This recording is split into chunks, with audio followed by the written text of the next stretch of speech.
जय हिंद दोस्तों, स्वागत है आप सभी का अपने YouTube channel exam study forum में। दोस्तों, आज की इस वीडियो में हम कार्य ऊर्जा शक्ति यानी कि वर्क पावर और एनर्जी से संबंधित टॉप 40 एमसीक्यू क्वेश्चन को कवर करने वाले हैं, जो आपके आने वाले आरआरबी ग्रुप डी एग्जाम के लिए काफ़ी ज़्यादा यूजफुल होने वाले हैं। तो फर्स्ट क्वेश्चन है, कार्य का एसआई मात्रक क्या है? कार्य का एसआई मात्रक जूल है, यानी इसका आंसर बी हो जाएगा। अगला प्रश्न है, शक्ति का एसआई मात्रक क्या है? शक्ति का एसआई मात्रक वाट है, यानी इसका आंसर सी हो जाएगा। अगला प्रश्न है, कार्य का सूत्र क्या है? कार्य का सूत्र है बल गुणा विस्थापन, यानी इसका आंसर ए हो जाएगा। अगला प्रश्न है, यदि विस्थापन शून्य हो तो कार्य होगा। यदि विस्थापन शून्य हो तो कार्य शून्य होगा, यानी इसका आंसर सी हो जाएगा। अगला प्रश्न है, एक जूल बराबर है। एक जूल बराबर 1 न्यूटन गुणा मीटर और 1 वाट गुणा सेकंड, यानी इसका आंसर डी, ए तथा बी दोनों आंसर हो जाएगा। अगला प्रश्न है, शक्ति का सूत्र क्या है? शक्ति का सूत्र है कार्य बटे समय, यानी इसका आंसर ए हो जाएगा। अगला प्रश्न है, ऊर्जा का एसआई मात्रक क्या है? ऊर्जा का एसआई मात्रक जूल है, यानी इसका आंसर बी हो जाएगा। अगला प्रश्न है, गतिज ऊर्जा किस पर निर्भर करती है? गतिज ऊर्जा द्रव्यमान और वेग यानी दोनों पर निर्भर करती है, यानी इसका आंसर सी हो जाएगा। अगला प्रश्न है, स्थितिज ऊर्जा का संबंध किससे है? स्थितिज ऊर्जा का संबंध ऊंचाई से है, यानी इसका आंसर ए हो जाएगा। अगला प्रश्न है, गतिज ऊर्जा का सूत्र क्या है? गतिज ऊर्जा का सूत्र है 1/2 mv², यानी इसका आंसर बी हो जाएगा। अगला प्रश्न है, स्थितिज ऊर्जा का सूत्र क्या है? स्थितिज ऊर्जा का सूत्र है mgh, यानी इसका आंसर ए हो जाएगा। अगला प्रश्न है, ऊर्जा संरक्षण का नियम किससे संबंधित है? ऊर्जा संरक्षण का नियम ऊर्जा से संबंधित है, यानी इसका आंसर ए हो जाएगा। अगला प्रश्न है, कार्य तभी होगा जब बल एवं विस्थापन दोनों हो, यानी इसका आंसर सी हो जाएगा। अगला प्रश्न है, ऋणात्मक कार्य का उदाहरण है। ऋणात्मक कार्य का उदाहरण है घर्षण बल, यानी इसका आंसर बी हो जाएगा। अगला प्रश्न है, शक्ति की एसआई इकाई किस वैज्ञानिक के नाम पर है? शक्ति की एसआई इकाई जेम्स वॉट वैज्ञानिक के नाम पर है, यानी इसका आंसर बी हो जाएगा। अगला प्रश्न है, 1 किलोवाट बराबर है। 1 किलोवाट 1000 वाट के बराबर है, यानी इसका आंसर बी हो जाएगा। अगला प्रश्न है, यांत्रिक ऊर्जा किसका योग है? यांत्रिक ऊर्जा गतिज ऊर्जा स्थितिज ऊर्जा, यानी ए एवं बी दोनों का योग है, यानी इसका आंसर सी हो जाएगा। अगला प्रश्न है, ऊर्जा को ना तो उत्पन्न किया जा सकता है और ना ही नष्ट, यह कौन सा नियम है? यह ऊर्जा संरक्षण नियम है, यानी इसका आंसर वी हो जाएगा। अगला प्रश्न है, कार्य एक डॉट डॉट राशि है। कार्य एक अदिश राशि है, यानी इसका आंसर वी हो जाएगा। अगला प्रश्न है, शक्ति की बड़ी इकाई क्या है? शक्ति की बड़ी इकाई किलोवाट है, यानी इसका आंसर ए हो जाएगा।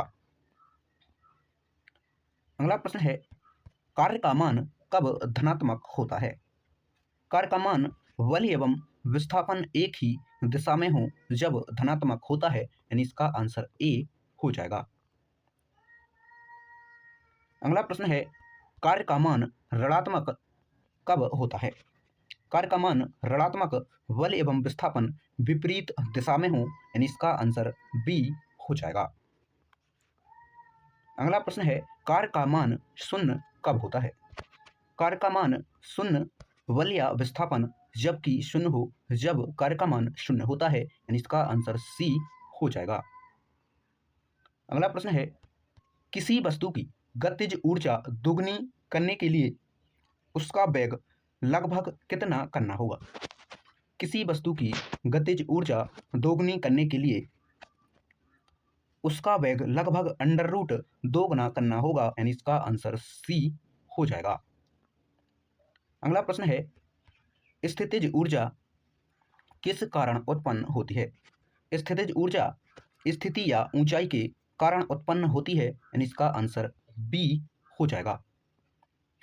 अगला प्रश्न है, गतिज ऊर्जा सदैव होती है। गतिज ऊर्जा सदैव धनात्मक होती है, यानी इसका आंसर सी हो जाएगा। अगला प्रश्न है, यदि किसी वस्तु का द्रव्यमान दोगुना कर दिया जाए तो उसकी गतिज ऊर्जा क्या होगी? तो उसकी गतिज ऊर्जा दोगुनी हो जाएगी, यानी इसका आंसर बी हो जाएगा। अगला प्रश्न है, ऊर्जा परिवर्तन का सही उदाहरण कौन सा है? ऊर्जा परिवर्तन का सही उदाहरण स्थितिज ऊर्जा से गतिज ऊर्जा है, यानी इसका आंसर बी हो जाएगा।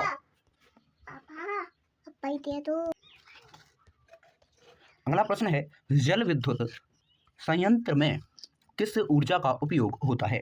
जल विद्युत संयंत्र में स्थितिज ऊर्जा का उपयोग होता है, यानी इसका आंसर बी हो जाएगा। अगला प्रश्न है, कार्य एक अदिश राशि है। दोस्तों, एक क्वेश्चन पहले भी हो चुका है।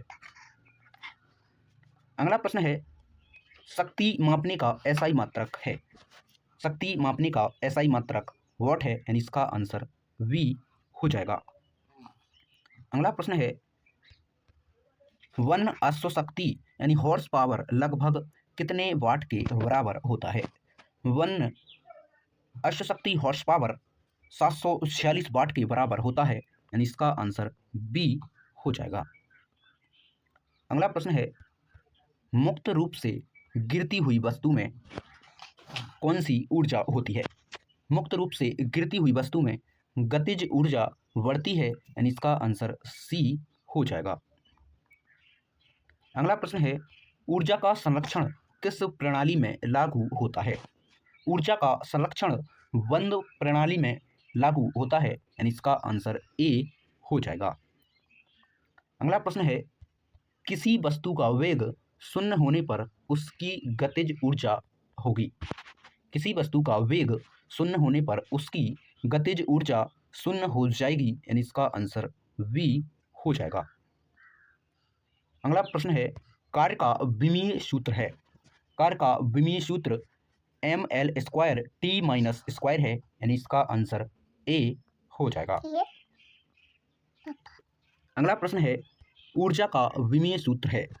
ऊर्जा का विमीय सूत्र ml² t - है, यानी इसका आंसर ए हो जाएगा। अगला प्रश्न है, शक्ति का विमीय सूत्र है।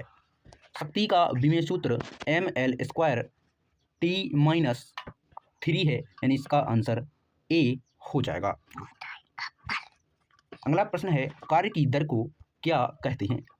कार्य की दर को शक्ति कहते हैं, यानी इसका आंसर बी हो जाएगा। अगला प्रश्न है, कार्य ऊर्जा एवं शक्ति का अध्ययन किस विषय में किया जाता है? कार्य ऊर्जा एवं शक्ति का अध्ययन यांत्रिकी विषय में किया जाता है, यानी इसका आंसर सी हो जाएगा। दोस्तों, वीडियो थोड़ी सी भी यूजफुल लगी हो तो वीडियो को लाइक और हमारे चैनल को सब्सक्राइब करके हमें सपोर्ट ज़रूर कर सकते हैं।